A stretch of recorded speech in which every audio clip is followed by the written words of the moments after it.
Halo Arts is a performing arts experience that encourages people to use acting, storytelling, basically any art form, as a form of self-healing above adversity and how to, be able to express yourself creatively.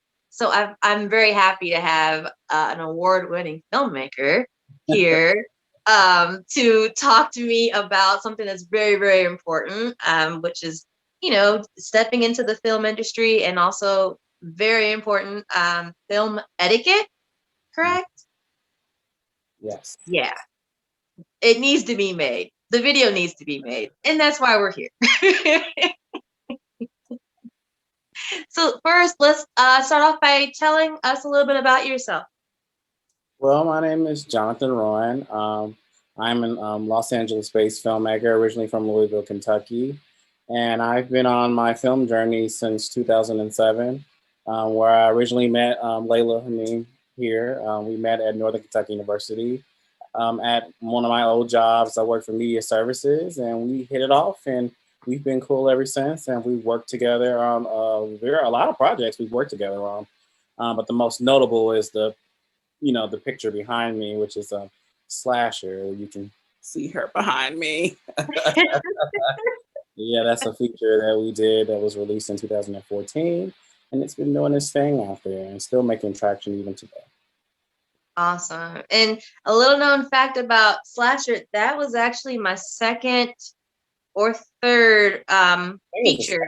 The second feature, I think. I think it was my second. I feel like it was my second. It was my second feature. Mm-hmm. So I was used to doing broadcasting, and I did a little bit of theater. So it was definitely something new for me to explore film acting and being on a set and it being realistic as far as working with a director that had a plan and having to just work through different challenges that we had on set. And I just want to say you did your thing with that because it was a process. It wasn't just something you came up with and was like, we're going to shoot it and it's going to be done tomorrow. You took your time, you planned it, you regrouped, and you did it shiningly. That's not even a word, but you came out like with shining armor with it. So kudos. It was so funny because I don't think any of us realized what we were really actually making when we started. I think it was something that was interesting and unique. And, I was known for making creative projects on campus anyway, but I really understood the level of dedication it takes to make a feature film. That takes a lot.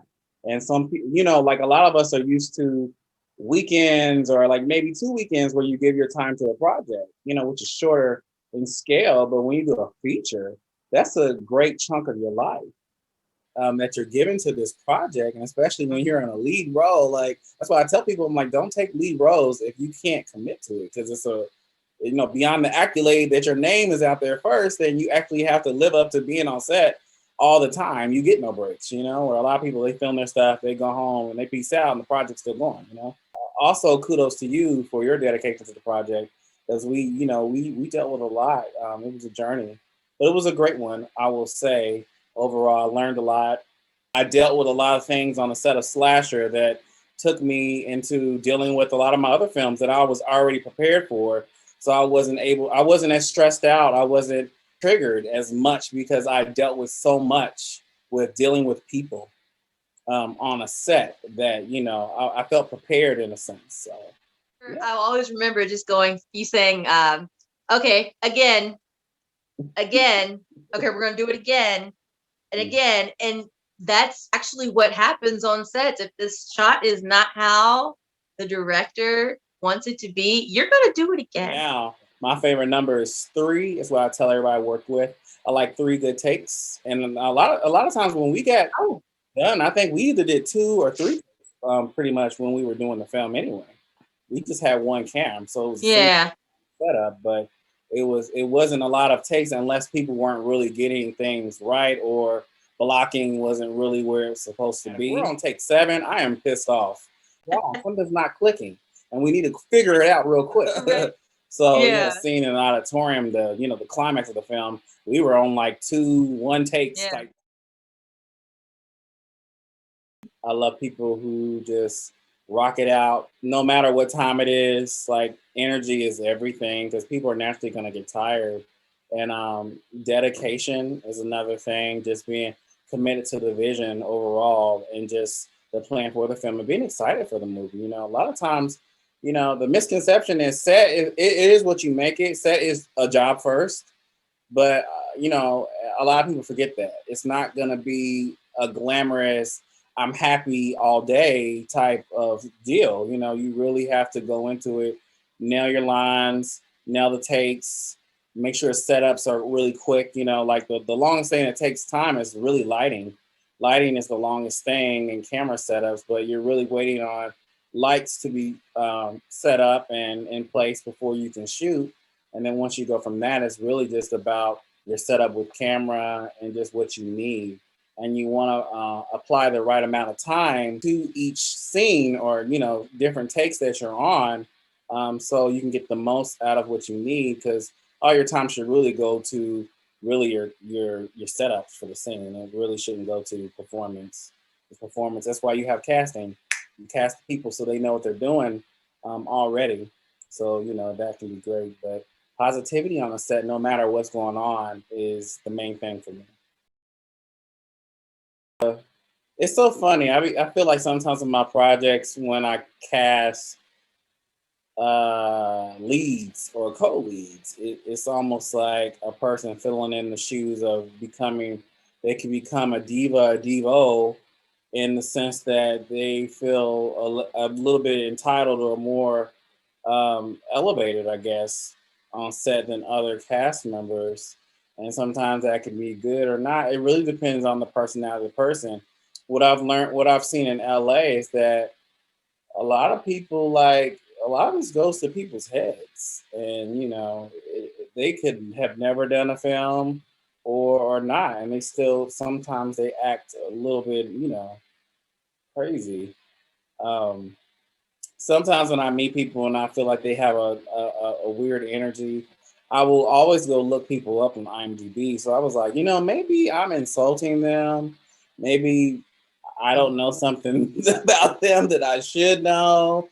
Because, being in Hollywood is everyone's very sensitive, and you have to be careful not to insult people. And, they'll never forgive you for that. Like, it'll punish you. Like, certain doors won't get open. Certain, relationships may be unsalvageable just because you insulted someone and it was unspoken and you didn't really know. So you want to just be on your best P's and Q's, I guess, when you're dealing with people in general, especially in this arena. But attitudes and just egos are something that can be crazy on the set. I prefer not to deal with it. Like I vet my casting process like hard, self tapes, callbacks in person, chemistry reads, so I can make sure that you make sense for the set because you could be so talented, um, in the sense that you're really good for the part, but are do we want to be on set with you for like weeks? Are Mm. you get along with us? Are you going to be respectful? Is it all going to just be about you, or you come into this? I like to build community with my films. We're all, even though we know we have different ranks on a set, I like want everyone to be treated the same because that's good energy. And that's how I was taught in film school as well, as, to kind of treat everybody in the room, introduce each other, always say thank you to everybody, for their time, no matter how minuscule or how big the role is, on a set, either crew or cast, and a lot of people forget that. A lot of people get self-involved in their own self, and that can be an issue. But yeah.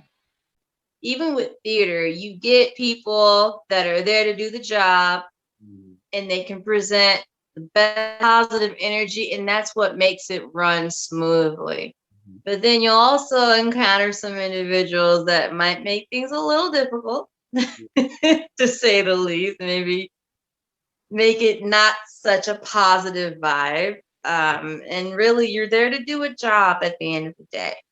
So you definitely have to be mindful when you're on set of just how your energy is. And none of us are perfect. We're all going to make mistakes. All of this is a learning curve anyway.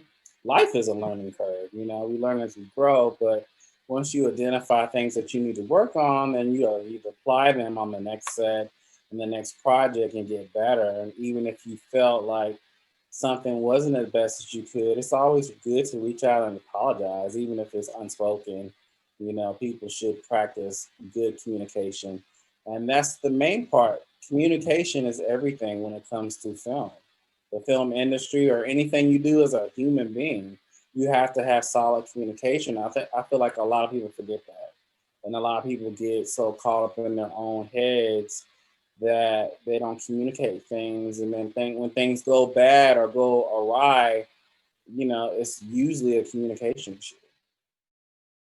As far as how an actor should present themselves on the set, whether they're filming or not filming, in between things, in between scenes or whatnot.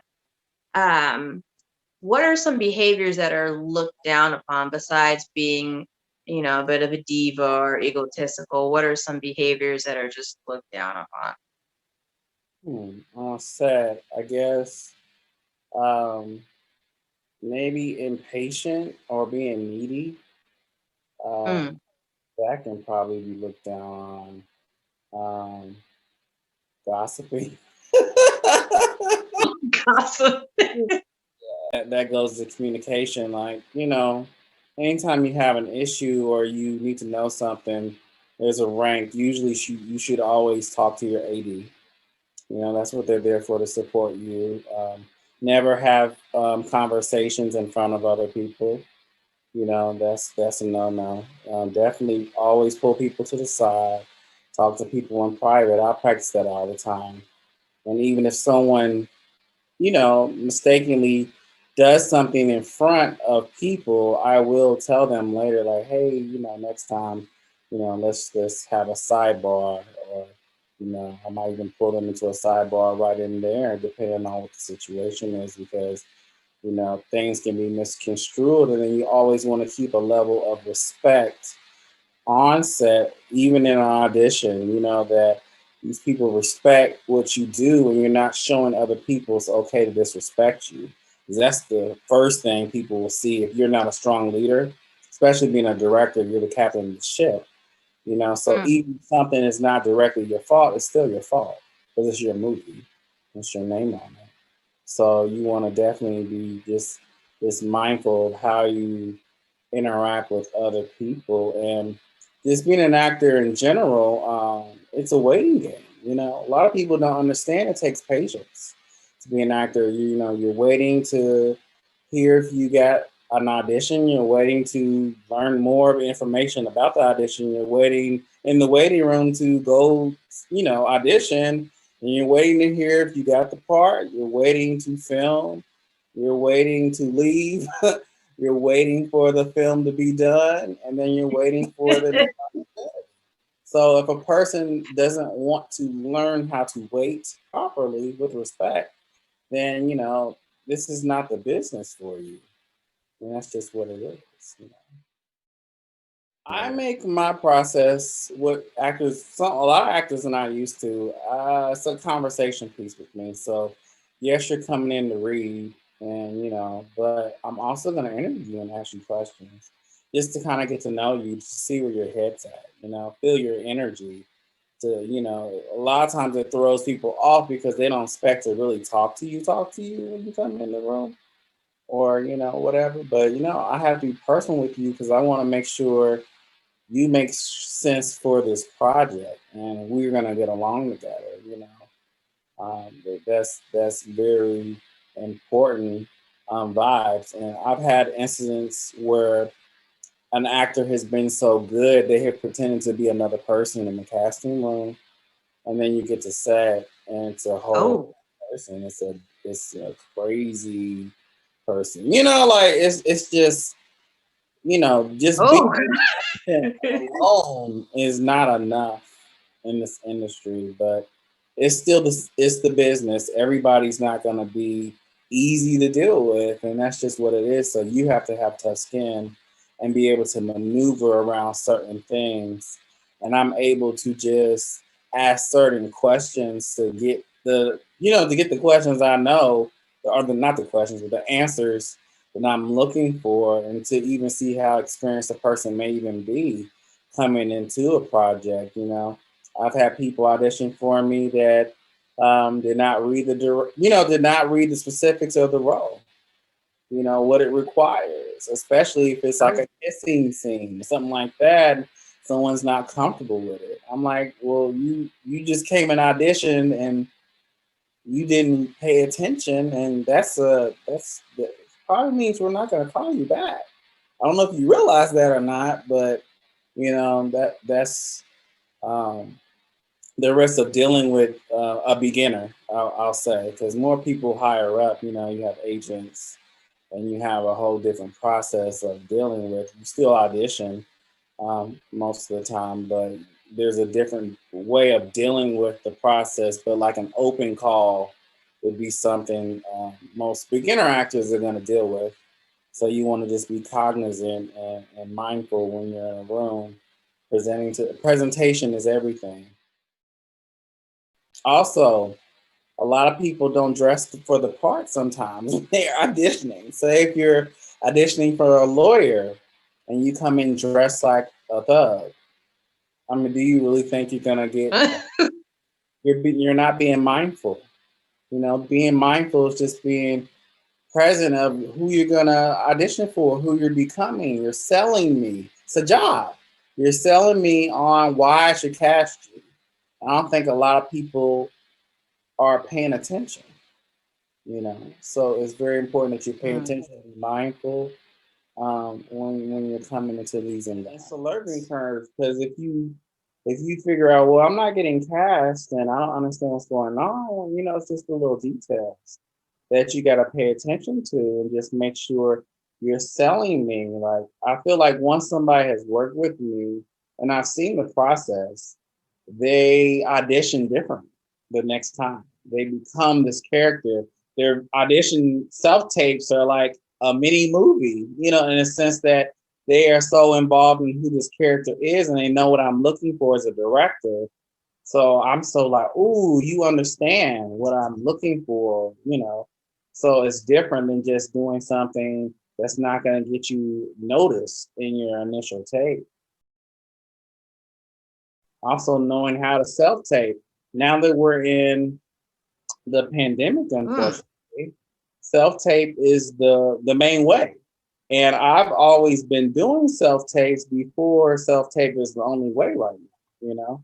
And a lot of people hated doing self-tapes. There's a lot of actors that will hit me up. It's like, can I please audition in person? And I'm like, I'm sorry, I need you to send a self-tape first because that is your first presentation of me of your creativity on your own. I leave it up to you to show me what you can do without my guidance first. And then once I see you in person, I'm giving you more notes on what I'm looking for, and that sort of thing. But I love self tapes because I just want to see what you can do, what you're presenting to me, your knowledge. And, when someone doesn't know what kind of background to have behind you, should be, a solid background, good lighting, is very important.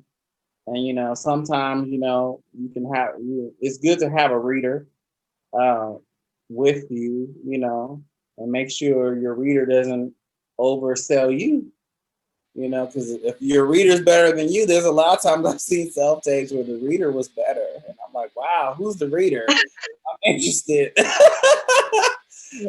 So it is what it is. But, just things like that, just to be mindful. And to me, I think it just comes with experience. Like, you just got to live and learn. You're not going to know everything, and that's okay.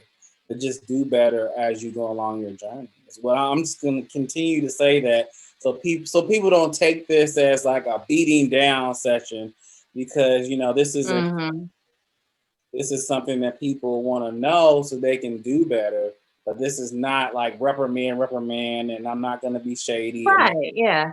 I'm not going to mention any names. I'm just going to be vague in my examples, because that's being professional. So see, that's really important to talk about because, like you said, we are in the pandemic and self tapes are where it is. You know what I mean? You got to make sure you have good lighting.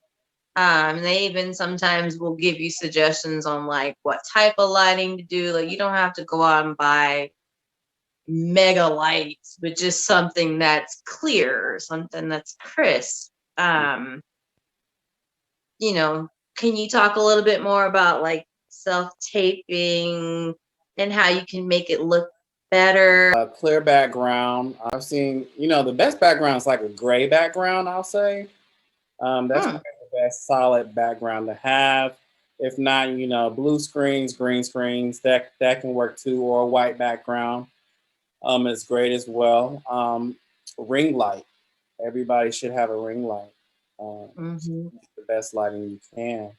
And also make sure your audio. If I can't hear you, there's no point.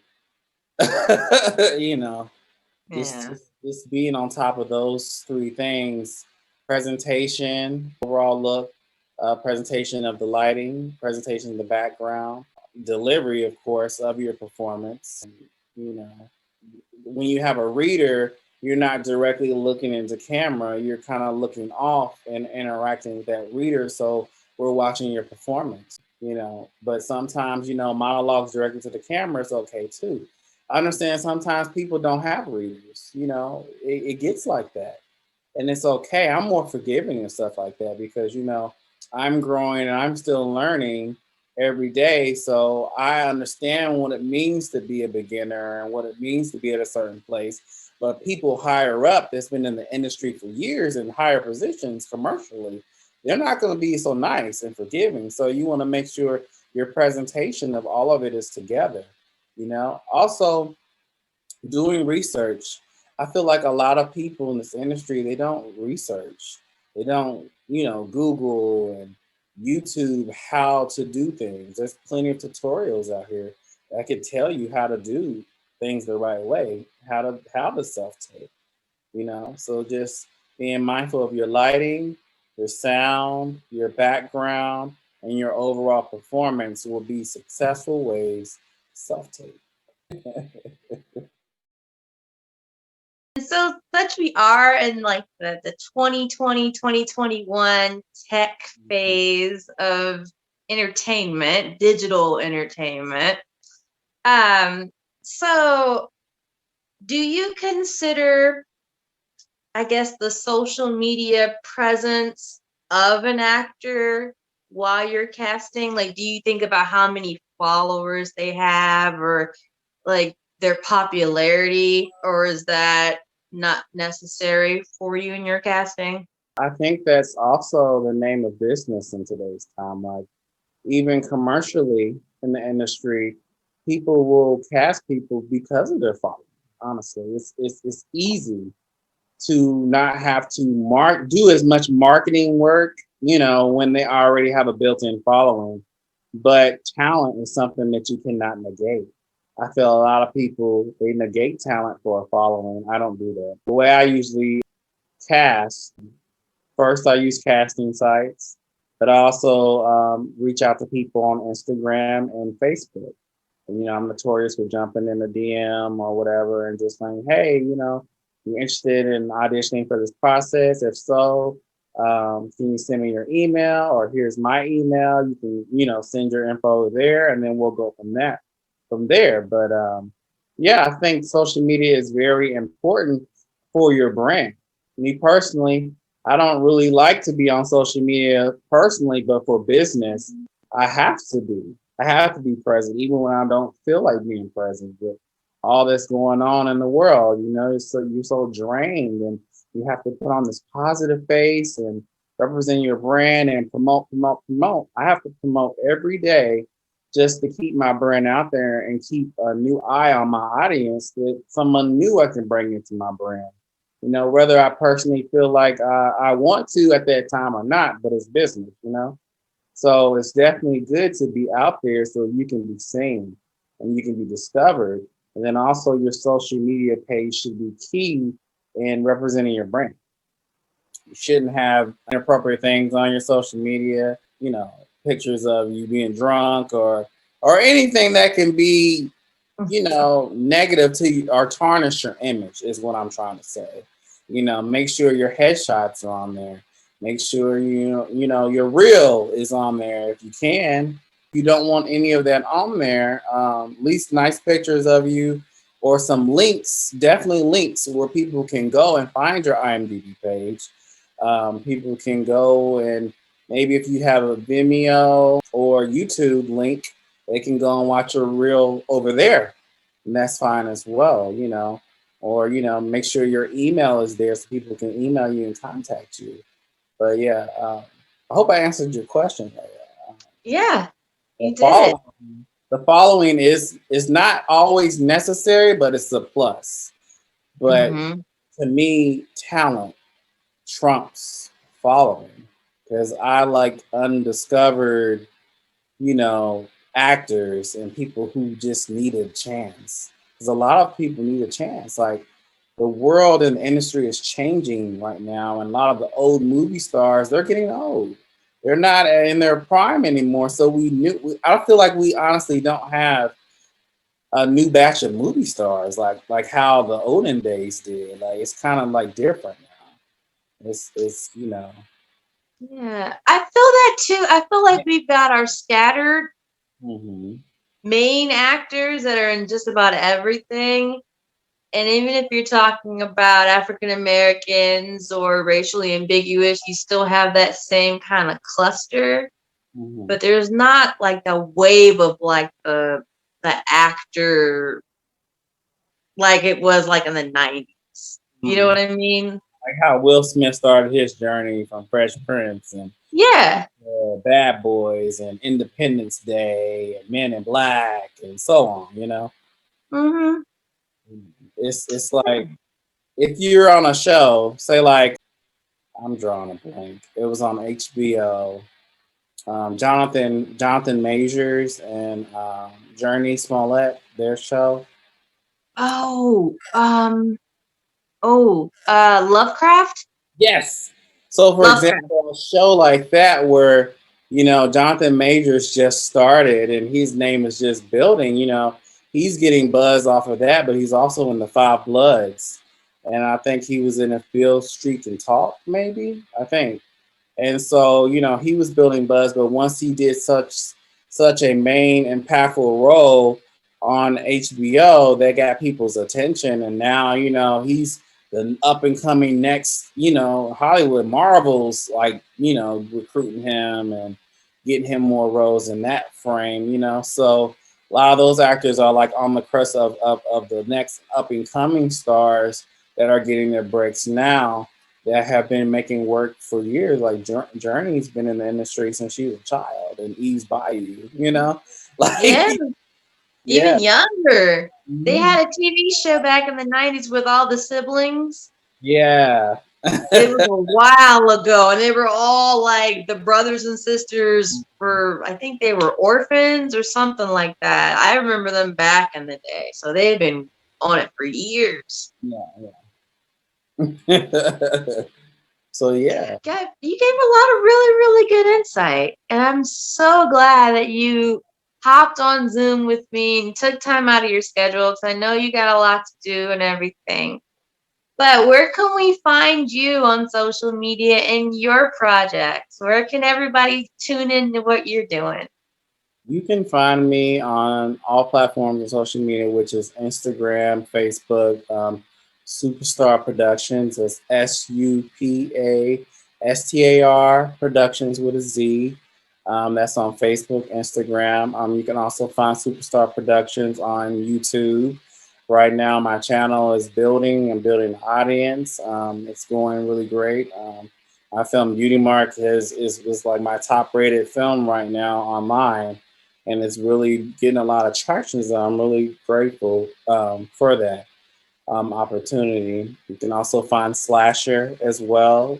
Slasher's on Facebook, Instagram, and Twitter. Slasher the movie, and also on Vimeo on demand.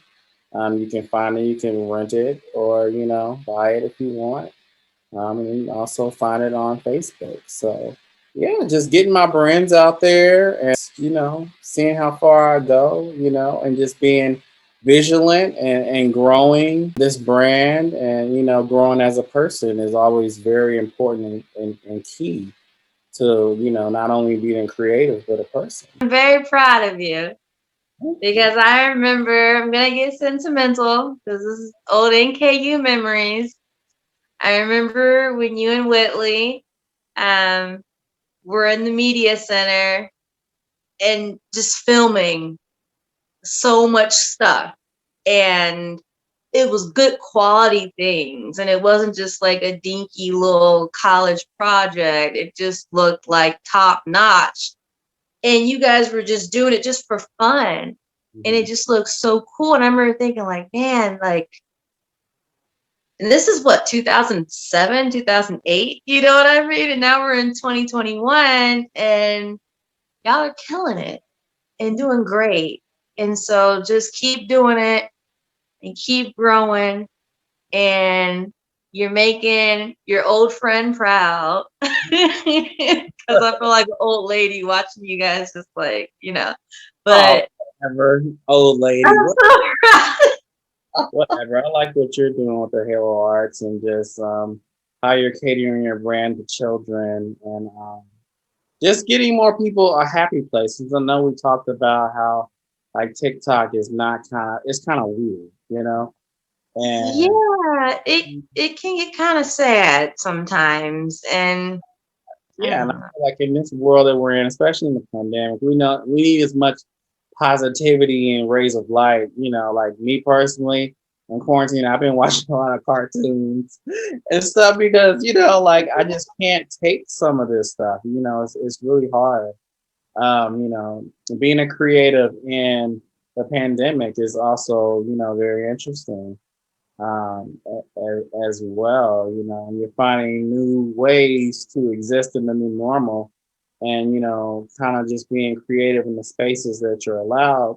Until you figure out what this really is. How long things are really going to be like this. But you got to keep going and keep being creative. And I'm proud of you, and I love that you have this platform that you're doing right now. And I think you should take it further. Get some other creatives on here, like let's have a panel discussion. Let's do more. With our That's a good platform. idea. Because years ago we weren't able to control our own broadcasting. We didn't have access to do that. You had to go to a radio station or something and try to see if you had to pay somebody to do it. But now you can broadcast from your phone. You know, you have your Yeah. own. It's important that, you know, not just being a creative, being leaders and being responsible human beings, that we take advantage of our own platforms to help people, to incite, to educate, to uplift, and not just use it to tear people down and be negative. Because I feel like a lot of people, it's so easy to do that, to be a keyboard gangster and hide behind Mhm. the tree and bully people, you know, and that's not right. You know, we should be children of light. You know, Amen. yeah, and Yeah. I and I love the 2 cents. I'm depositing it into my positive account to make it positive. Get it? yeah.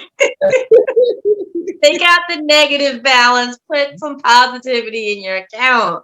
Please, y'all. We We need need it, it. you know, as people, creatives, individuals, you know, we all need it. So, you know, I think this series, Set Etiquette, is great, and you know, I just encourage people to do the research, to just be mindful, to just not take things for granted and not miss out on opportunities because you weren't paying attention. You weren't Mm. cognizant of your actions that may have offended someone, or you didn't handle something professionally. You know, even one thing that I practice, Layla, is that if I have a situation on a set with anybody, whether it's an actor or crew member, and we fall out, because that happens all the time. It's normal. Bumping heads is something that I was taught in film school that's normal, right? Mm. So you got to figure out a way how to get around it instead of arguing. I practice talking like this, calm. I've had people screaming in my, I've had actors screaming in my face. I've had people, crew cussing and stuff. And I Mm. just try to talk to them, de escalate the situation, and talk to them in a way that I know I would want to be talked to if I was irate or upset, and just figure it out. And once we get through the project, I'm going to be respectful to you still, give you whatever I owe you, whether that's footage or credit name, you know, credits or whatever. But beyond that project, I just may not work with you ever again. And that's just what it is. But I'm going to be respectful of my process from beginning to end once we are indebted in this project together, unless it's earlier on when we could part ways peacefully or amicably. If we can, we can, you know. But, you know, practicing that role of professionalism from beginning to end on how you deal with people, even when you come into conflict, is something that people don't know how to deal with. And I've seen people just lose it, or if someone's too nice on a set, you could easily get ran over, Oh you know, yeah. because you didn't speak up, you didn't assert yourself, you didn't communicate things, and you got to know who to talk to. Chain of command, AD. The AD can't figure it out. Talk to your producer. They're the ones that are over the project, um, and that's how you should go from there. I love it. I definitely I want to get a bunch of creatives together and just do a panel. That's Mhm. an excellent idea because I feel like there can be so much information and so many perspectives from just different people. And the beauty of it is because we have this lovely thing called the internet, we can be literally anywhere. You Yeah. know what I mean? So I'm gonna brainstorm something and we're gonna come up with something. I think this would be neat. Yeah, it'd be great to get Whitley involved as well. Me and her have been chatting. We've been trying to kickstart Fresh Air again and do some other content with it, like at least develop 5 different segments or something where we can have, you know, it be kind of a hub, and you know, and even bring What the Deuce back in a more adult capacity where we just have a talk back of what's going on, you know. And I would love to have you involved with that again because we all started that together as well. So Yeah, definitely great to incorporate all of our brands together under an umbrella and just do more things with. we're gonna make that happen. All right. Yay. Well, I love talking with you and I love seeing everything that you're doing and everything and your work is beautiful. and just keep going. Just keep going. And I'm still gonna be watching. Like, just Hear me out excited. when I can't be positive for one day. Because sometimes, like we expect people to be so positive, and a lot of times it's hard sometimes. It is. Yeah. I mean, it is. Like, even me, I'm like, I'm bubbly, I'm hype, but I have some days where I'm just like, I have days too. Like, that's why I started Halo Arts, because I'm like, okay, everybody has something that they need to heal from in Mhm. any capacity. A lot of people use art to heal. There's art therapists, there's music therapy, there's drama therapy, all these things. And it's like, a lot of people have a lot of hurt inside of them. And Yeah. even if you're the most talented or, most successful, the most rich, like, there's celebrities that are hurting Mm. and non-celebrities that are hurting, and it's the healing component. Just, I want to keep pushing it. Just keep pushing it. We can get through whatever we're going through. We can get through it. Cause I don't want to hear about nobody, I'm overwhelmed, and then you don't see them anymore, or you know what I mean, or they spiral out of control, or it's a Like, wild world. like a Robin Williams, like all those people that you expect to be happy is the one Yeah, that you have to show them support too. Check on your happy friends because please. they're not always doing good. It's just some performance a lot of the time because that's just what they enjoy bringing to other people to cheer them up. But they need that same energy reciprocated. You know, That's true. people just got to be mindful. Word of the day. I feel like it's being mindful. Mindful. Yeah. Please do. You mentioned Robin Williams, because, like, they said that he was experiencing early dementia, Mm, and I think he had Parkinson's disease. So there was things going on in his brain that he couldn't control, but he would still be on set and show up. And they said sometimes he would just be kind of out of it, but then he knew when to turn it back on. mm, And, like, even between takes, somebody was doing something, talking about a dog, and then he told a little joke about the dog, and everybody started cracking up because it wasn't a part of anything, and he was like, oh, that was funny. That was mm. funny. And they said he had a look on his face like, I can still do this. But I don't know what's wrong with me, but okay, I got that. You guys got it? Okay. You know what I mean? And so he was going through things that Right. he couldn't control. Um, and it's unfortunate because he's one of my favorite entertainers ever. He's one Yeah. of my favorites. Still is, since I was a little girl. And it's kind of tough thinking, like, oh, why do you have to no, why did he have to go that way? So Uh, sad. He was such a part of our childhood. All the yeah. movies that he was in. Miss Doubtfire. I almost Mhm. forgot Flubber. Um, Flubber. yeah. What was like? Was it Pan when he's like Peter Pan? I think. Yeah. It was. Yeah. Then he was Cy the photo guy in Yeah. that movie when he developed photos. Um Was that the horror movie? Like 1 hour photo? yes. Yeah, that was Yes. scary. So he could do psychological movies and It was like comedy and just 20% nail it. happy, but this was creepy. Cy the photo guy. Oh, dude, that's gonna be our next one. We gotta talk about movies and just, like, we gotta hash that. That's gonna be Oh, movies.